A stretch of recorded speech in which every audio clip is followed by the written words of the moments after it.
Hello there, everyone. How are we doing? We're back on 67 Hail Hail on YouTube, talking about Celtic 2, Ross County 0. Last time we faced Ross County, it finished 2-0 to them at Celtic Park. Thankfully, we've got on the right end of the scoreline this time. I've got David Walton with me. David, what was your thoughts on the game? Much better than the last game against them anyway. Thought it was good. I thought first half, but to be honest, I thought the first half was a bit passive. In fact, I thought it was a wee bit, go back to some of the performances in recent months, some of the worrying ones. But second half, they stepped it up. I think Lennon might be understanding who his best players actually are because he's playing them. And I thought we started playing some really good stuff, Soro, brilliant again. He's so tidy in the middle of that park, so aggressive. I don't think County had anywhere near the level of joy they had the last time we were at Parkhead. And I think he played a big part in that today. David Turnbull, just another great night for him. It's almost made up for him the way he's performing. It's an incredible script he's on at the minute, and he's really working his way for me into being one of the nailed-on starters for Ibrox. But you could probably go through the team. I think a number of good performers today, and it was what it should have been, against a team of Ross County's capabilities. And I think 2-0 did flatter them in the end, County. It really should have been your prediction, I think, 4-0. But we'll take it. It's another win. It's a bit of momentum. God knows we've needed that over the last 3 months. So I think that's 4 wins now in a row. Good stuff. Yeah, there was certainly positives there, wasn't there? I don't know if that's just because we've been so starved of any positivity over the last few months that we're clutching at straws, but I did think that it was a positive performance. The fact that we got the victory obviously is the most important thing. You're right, we should have scored far more than 2 goals in that game. I think Griffiths should have probably had a couple before he scored. I think Edward had a chance. Mikey Johnson had a chance. There was a lot of, positivity in terms of the performance in the second half. The main talking point probably from the team lineup was the fact that Edward and Griffiths were paired together for the first time in a long time. How did you think they got on together? Yeah, it didn't click. But to be honest, it's their first time playing together in a while, for a substantial period. Certainly must be their first start in a good while. I can't remember. Can't remember the last time they maybe played together from the start. So, I didn't expect them to cut them open in the second minute with a lovely bit of combination play. I think Lennon actually said for the game it's going to take a bit of time. So it'll be interesting now to see whether he actually sticks with them. I doubt it. I think when, some of the tougher games come around, he'll go back to one striker. But Griffiths got his goal tonight, which is what strikers are supposed to do. Eddie's still getting a wee bit frustrated, I think, when he's getting into good areas, taking too many touches for me. Taking shots when better options are on, too busy trying to shoot through about 4 or 5 players. Just a bit hesitant, something we've not really come to expect from him. But, they were part of a strike force that were, central to a lot of chances tonight. So I think you've got to take that as a positive. And for a first game back, the two of them playing together, I think that's a boost. So we'll see if he sticks with it on Boxing Day at Aki's. He might do for that one. I think he might. Yeah, I think you're going to see that more often. I posted in the wee chat we were in earlier on that I had a strange feeling that Griffiths and Edward were going to be paired together. I couldn't quite put my finger on what it was, but I just felt after Griffiths' contribution with the goal at the weekend, I didn't think he would leave Edward out, and I just thought with Ross County at home, it was a perfect chance for both of them. Griffiths will probably get more plaudits than Edward because he got his goal and because he's Lee Griffiths. But I thought parts of Griffiths' play, especially in the first half, were quite sloppy.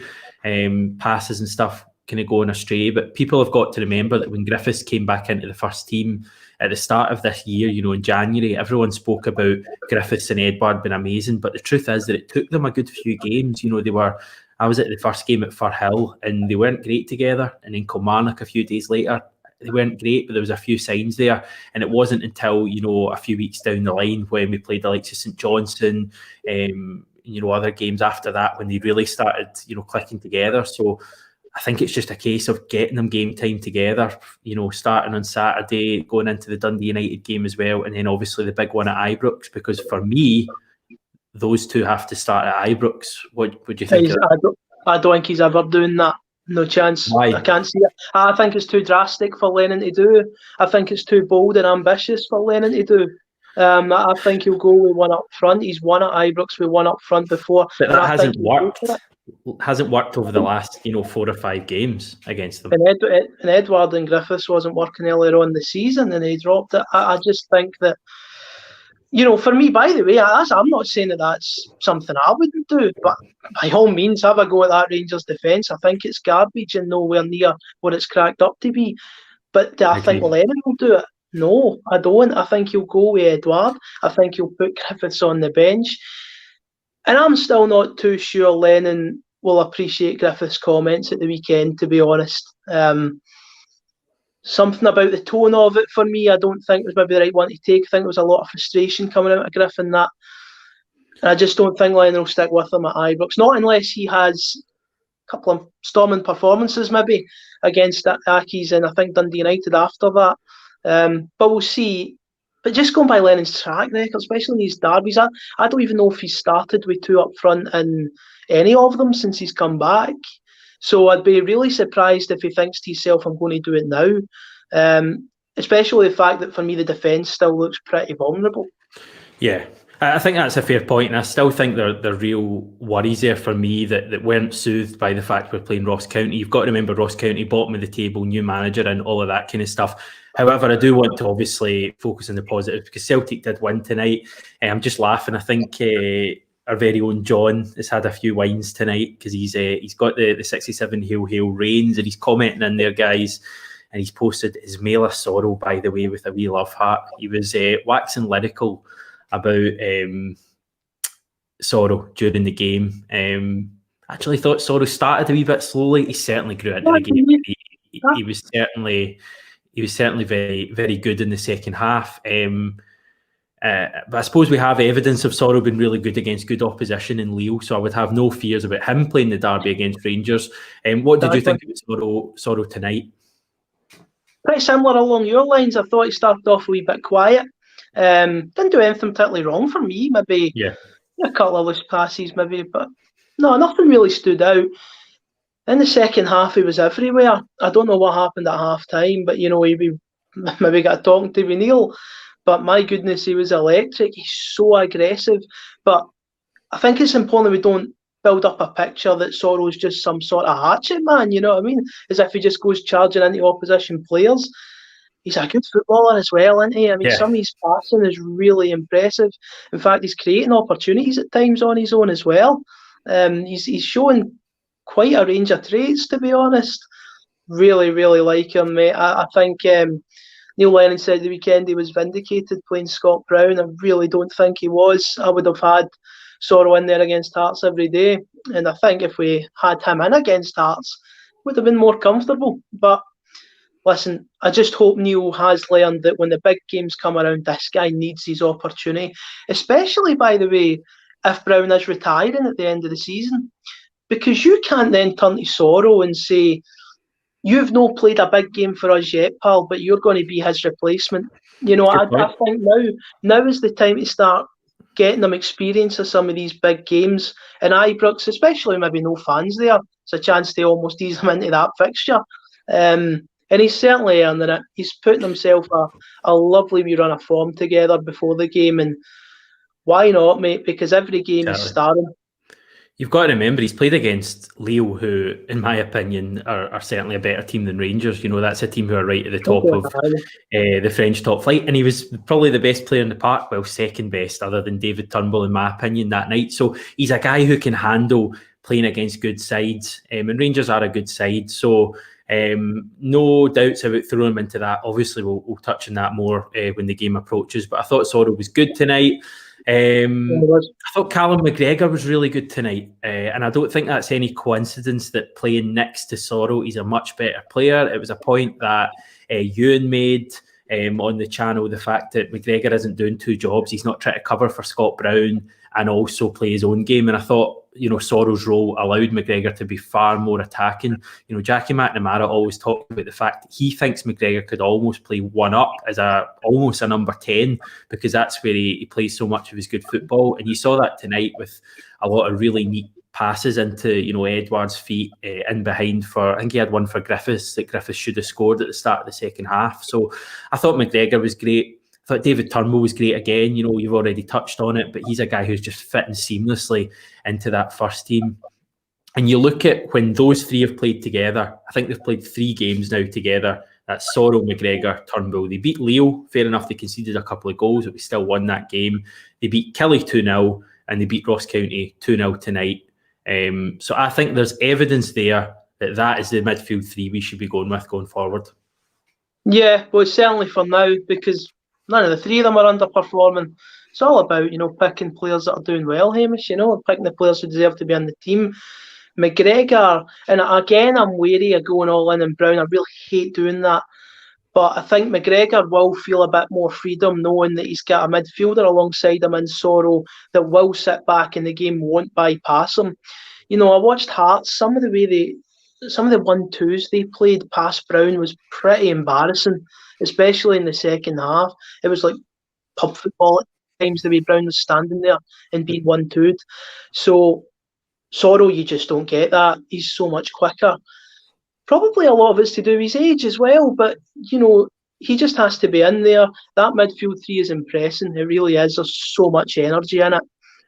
You've probably got maybe the 3 most energetic midfielders in the country, to be honest. So I would stick with it for now. I would certainly throw it in at Ibrox. I think that's where you need legs against Rangers, the middle of the pitch.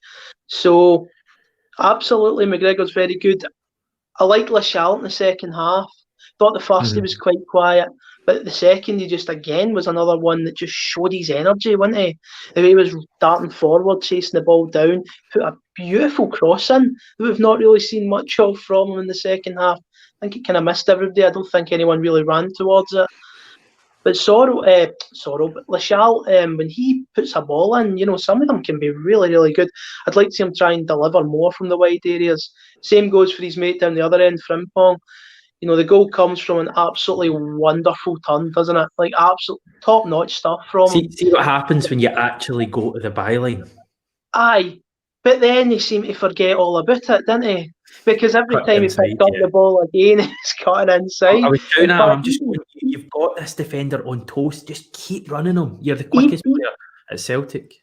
But even more infuriating, mate, was some of the times when he picked up the ball, turned around and gave it back to McGregor or something like that when he's got this boy 1v1. Not going to criticise Frimpong too much tonight. I thought he had a decent game. I think he takes a lot of responsibility on in this Celtic team. But it's the one big improvement, isn't it, he could make. Just keep getting to that byline, because every time you cut inside, the likes of your Ross Counties, your Hamiltons are thinking, you're dancer, because they know they can crowd that area. If you stretch them out in the width, you see what happens with the first goal. Turnbull's a free man in the box, 1-0. So just hopefully that's something that's sort of stressed on him and Lachal, because I think Lachal can be a wee bit culpable of doing the same at times too. Yeah, I thought the second half performance was really good. I thought there was real positive signs there in the way that we played. There was one move in particular. I'm trying to finished with Turnbull slotting into Edouard, and it took a wee bit too long. But if he'd have slotted that away, it would have been our goal of the season in terms of a team move. And I thought it was almost harking back to last season a little bit, the way we finished that game. It reminded me of some of the performances we had last season when, as teams tired, we really took advantage of them. I think there's something to come from this Celtic team.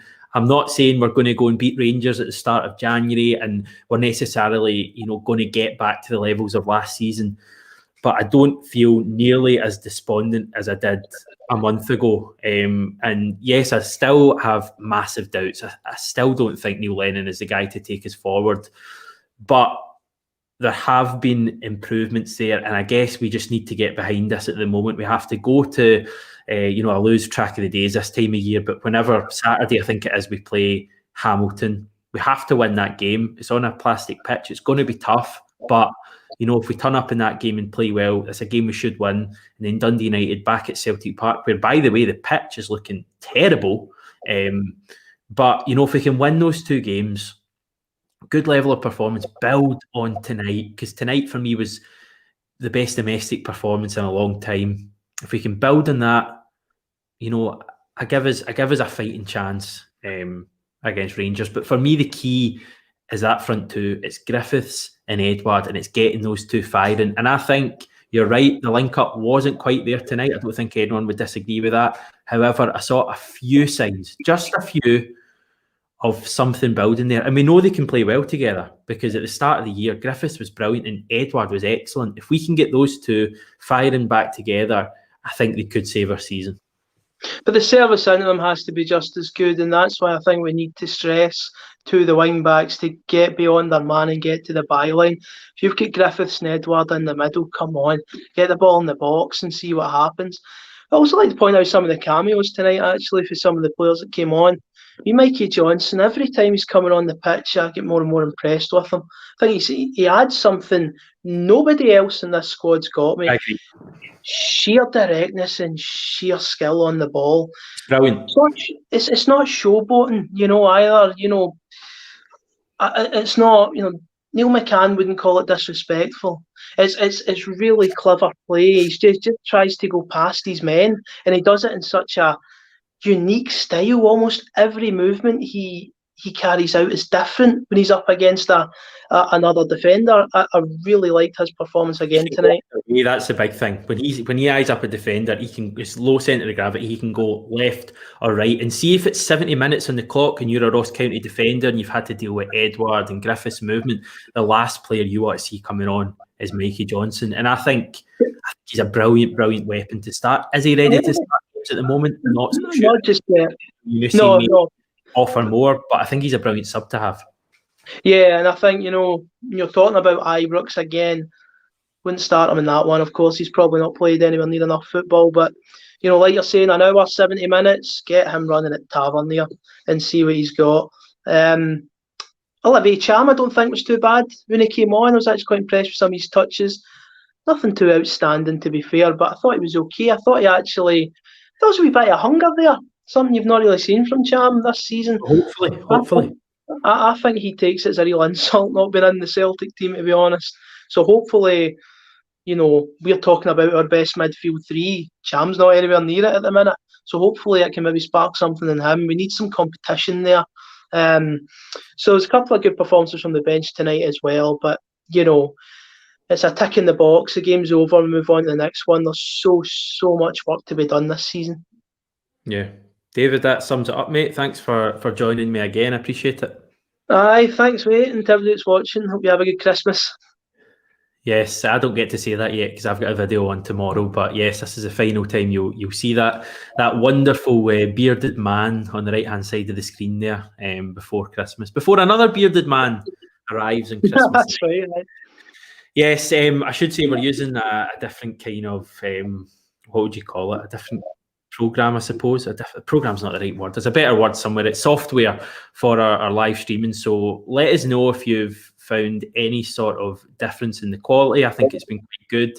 To be honest, I'm just glad nothing's gone wrong. But yeah, we've got loads more to bring you. I'll have a solo video tomorrow on some sort of topic. And then we'll have loads of stuff throughout the festive period as well. Obviously looking ahead to Saturday against Hamilton as well.